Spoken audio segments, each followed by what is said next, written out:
What's up, guys? Welcome back to the channel. Here we are with another reaction. In this, we have the top 18, or I guess just the 18 biggest mistakes tourists keep making in Australia. So, if you're a tourist or you plan on being a tourist in Australia, this video is a must watch.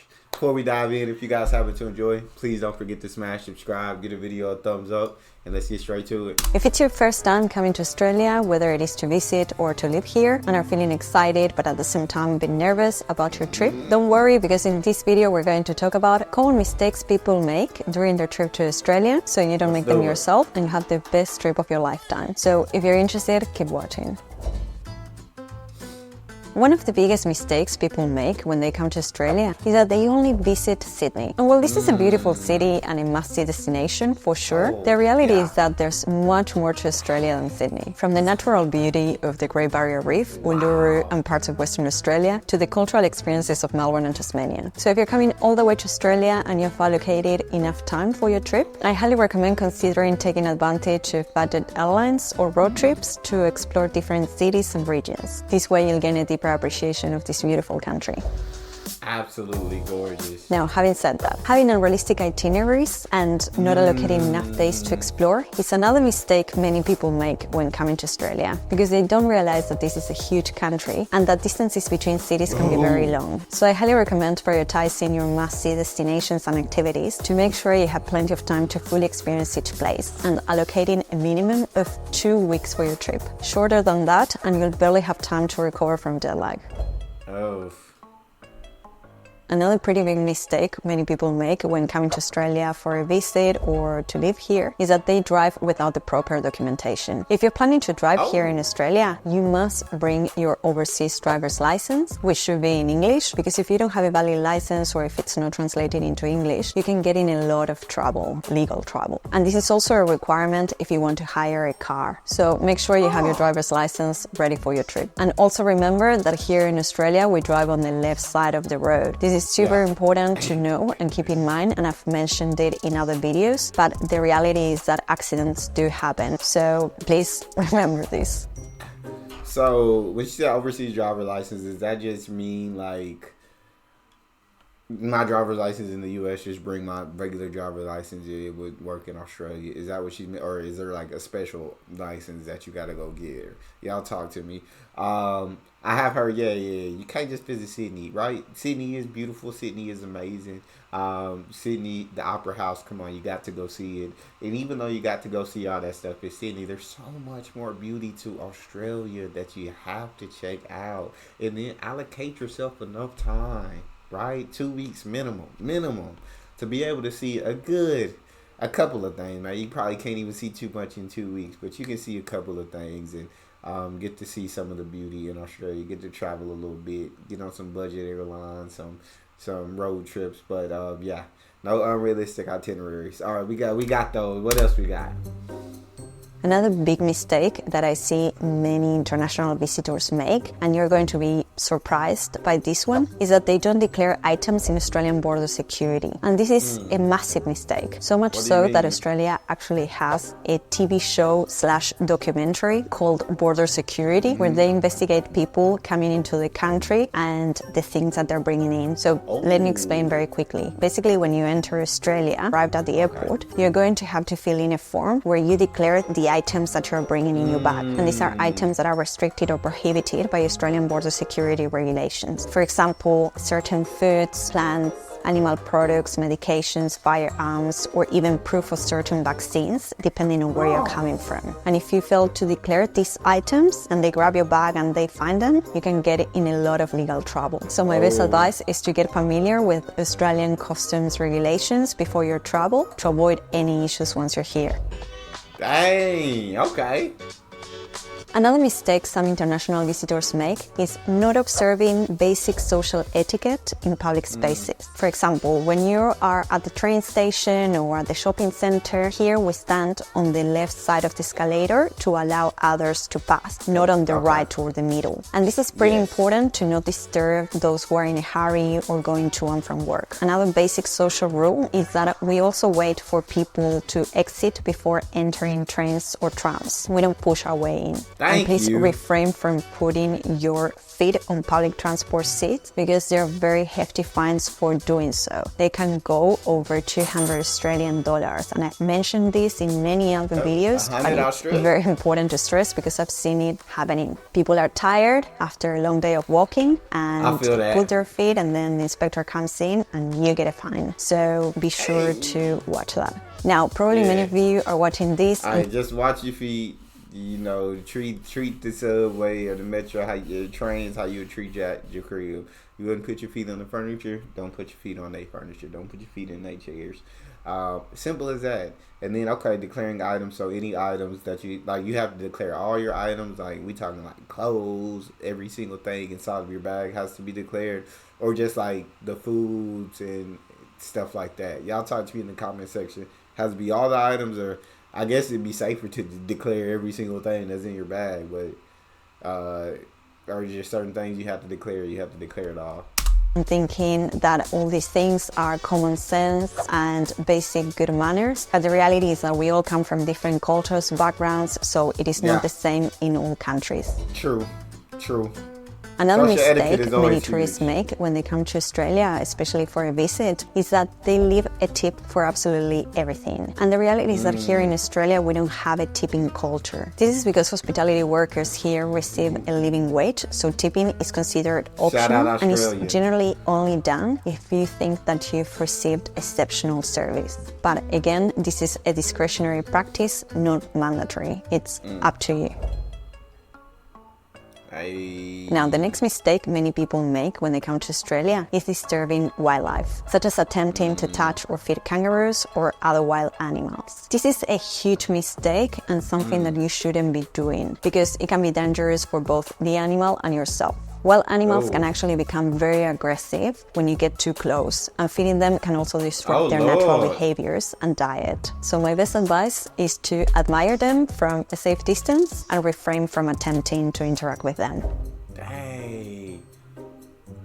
Now, having said that, many people coming to Australia for the first time, they go a bit overboard with the worry about encountering dangerous animals to the point where they don't really get to enjoy their trip, which in my opinion is completely unrealistic and a massive mistake. While it is true that Australia is home to very unique and potentially dangerous wildlife, such as snakes and spiders, most animals here pose no threat to humans unless you disturb them, as we said before. And another thing that many tourists don't know, especially those who worry so much, is that you actually have to go out of your way to see wildlife here. You have to go to more rural areas or even animal sanctuaries. So my best advice to overcome your fear is to educate yourself on local wildlife here in Australia and take common sense precautions to help alleviate any unnecessary fears that you may have. There you go. Absolutely, I think a lot of people do get afraid of Australian wildlife, and I think that's just a lot to do with what the media and other people's countries tells them about Australia, like snakes, spiders, very dangerous animals, which, I mean, y'all do have a lot of dangerous animals. Yeah, very poisonous animals who went through evolution a little quicker than the rest of the world. But you don't really have to worry about that. As she said, you really got to go to the rural areas to even encounter, like, you got to go out of your way to find the wildlife, and then on top of that, you have to actually try to go, like, disturb their habitat before they pose a danger or pose a threat to you. So yeah, just be aware of your surroundings. Just, hey, don't admire them from a safe distance. Y'all heard it. Admire them from a safe distance. Don't be trying to feed them. Don't be trying to do none of that, and you're good. You don't have to worry about that. Then going back to social etiquette, that's also very important. Just kind of gotta see how the way, when in Rome, do as the Romans. Gotta see how the way Australians have social etiquette and do that. And then tipping culture. I hate tipping. So I absolutely love that Australia pays their workers a fair, livable wage, and that the workers don't have to rely on tips from the customers. That's absolutely amazing. But exceptional service, you can leave a little something. Leave a little something. Now, the next mistake on our list is swimming on beaches during periods where it's prohibited or swimming outside designated areas. I'm not sure if you know, but many beaches here in Australia experience strong currents, rips, or the presence of jellyfish in the water, especially during certain times of the year. So ignoring warning signs and swimming in prohibited areas can cause you serious injury or even death. And tourist drownings, believe it or not, are actually a thing here. So I highly recommend getting in the water only if you know how to swim and only in designated areas. And please follow safety instructions and warning signs when you are at the beach, etc. I'm gonna just leave the water alone. Another unfortunate mistake many tourists and visitors make, and I've seen it firsthand, and that's why I'm talking about it, is that they go hiking or they go camping, they go to a park, they have a picnic, and they don't take the trash. They litter the whole place. If you go camping or hiking here in Australia, especially in Australian national parks, you'll likely see that rubbish bins are not readily available. And this is because there's an expectation that you'll take your waste with you, that you're not going to leave it behind. The fact that there are no rubbish bins doesn't mean that you can leave all your waste behind and litter the whole place for someone else to clean. Conservation and looking after our environment is super important here in Australia. And again, I know this sounds like common sense, but unfortunately it does happen. I've seen it firsthand, so please don't do so because it's disrespectful and we won't have any issues in telling you off. Preach. Now, another massive mistake tourists make when they come to Australia is that they don't wear sun protection. And sometimes you see people there at the beach, especially tourists, roasting like chickens, sunbathing, and in many instances perhaps you're not wearing sunscreen because you see them then get up and they're completely sunburned. And the issue is that many people don't realize that Australia's sun is very, very harsh. It's super spicy, we have very high radiation levels, so not applying sunscreen and not wearing a hat when you're here can actually lead to painful sunburns and increase the risk of skin cancer. So my best advice is to use sunscreen with a high SPF and reapply it regularly and wear a hat and sunglasses, especially if you're going to be spending time outdoors. I feel like I don't know how you don't use enough sun protection when you told about that Australian sun. I feel like your media, no matter what, you should know about the Australian sun before going to Australia, and you should know that you need plenty of protection. You should know that, but if you don't, you do now. Leaving trash, that's never acceptable, no matter if there's waste bins or not. It should be common sense, like she said, but common sense ain't so common, and people just do whatever. Littering is just absolutely unacceptable. Clean up after yourself. It's a simple principle you should learn as a kid. It goes into your adult life. Clean up for yourself. Don't leave a mess anywhere. 100%. When it comes to the water, I probably just go ahead and stay out the water. That's just me. I'm gonna stay away. Steer clear. Another pretty common mistake amongst those coming to Australia for the first time is that they don't bring warm clothing because they think that it's always hot. And it is true that Australia is well known for its warm climate, but the reality is that temperatures in this country can vary a lot depending on the region and time of the year. For example, if you're coming to the southern regions, such as Melbourne or Tasmania, here we have much cooler temperatures than in the north, to the point that during the winter months it actually snows in some parts of Victoria or Tassie. And even if you're going to Sydney, especially during the winter months, I highly recommend bringing warm clothes. There you go. Be prepared. Now, I know many tourists who actually come to Australia and they leave the country without having gone to a foodie match. Or in some instances, they don't even know what foodie is. And in my personal opinion, this is a mistake because this is a huge part of the Australian culture and it's a very unique sport to Australia. So if you have enough time and you want to do something beyond the typical tourist activities, I highly recommend going to a foodie match. It's an amazing experience to immerse yourself a bit more in the local culture. There you go. You gotta go enjoy the footy. If you're going to Australia, go enjoy the footy. Have yourself a good time. But yeah, Brisbane Lions, grand final champions. That absolutely amazing, and they did it in such a dominating fashion. It was absolutely incredible. But I would love to go and witness the AFL game in person. Like that would legit be super awesome. But yeah, get to the footy. Another mistake many people make when coming to Australia is that they overlook Australia's Indigenous culture. And if you didn't know, this country has a very rich Indigenous heritage, dating back tens of thousands of years, including Aboriginal and Torres Strait Islander cultures and traditions. So if you really want to learn about Australia, I highly recommend taking the time to get familiar with Australia's Indigenous history, arts, and perspectives. There are many Aboriginal guided tours in major cities, so you could definitely check that out.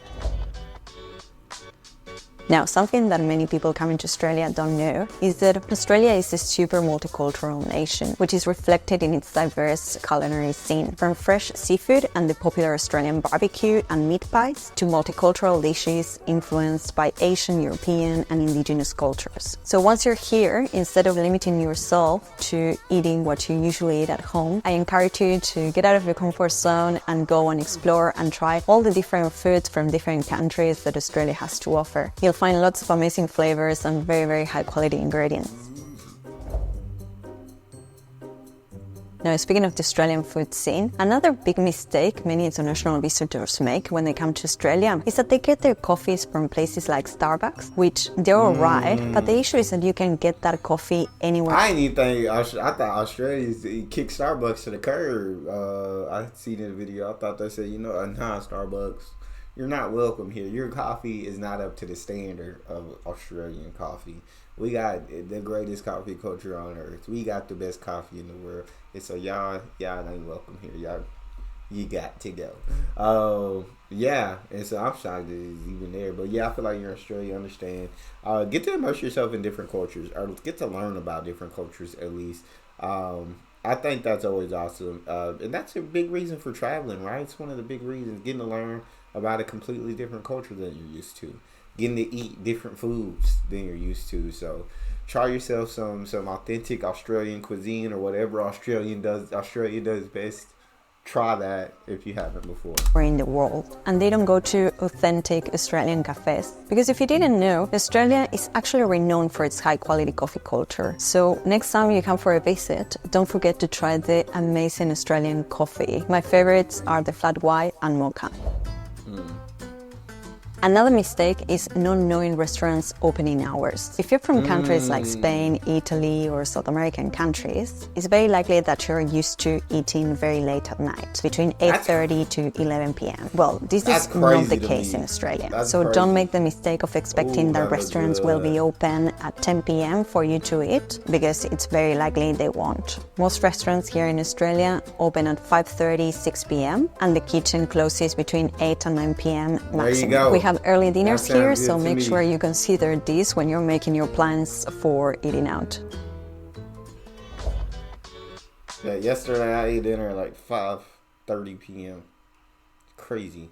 Never expected that to be me, but it is. Another thing that many tourists and international visitors are not aware of is that Australia's major cities, particularly Melbourne, are home to a growing rooftop bar scene, offering stunning views of the city and the beach, delicious cocktails, and a super lively atmosphere. So don't make the mistake of not going to a rooftop bar when you're here. It's a nice activity to do in the evening, and you'll get to feel a bit more like a local. Now, if you want to know more about what it's like to live, work, study, and travel here in Australia, I highly recommend watching these videos here and here. And if you like this video, please like and subscribe to keep supporting the channel so I can keep bringing more content for you. And thanks for watching. I'll see you next time.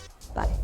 Absolutely awesome video. So tourists, you know what to do when you go to Australia, and you know what not to do when you go to Australia. Hopefully I get the chance to go and put these skills to the test, put everything I learned to good use. That's all we have. If you guys enjoyed, don't forget to subscribe, give the video a thumbs up. Check out the next one. I'll see y'all next time.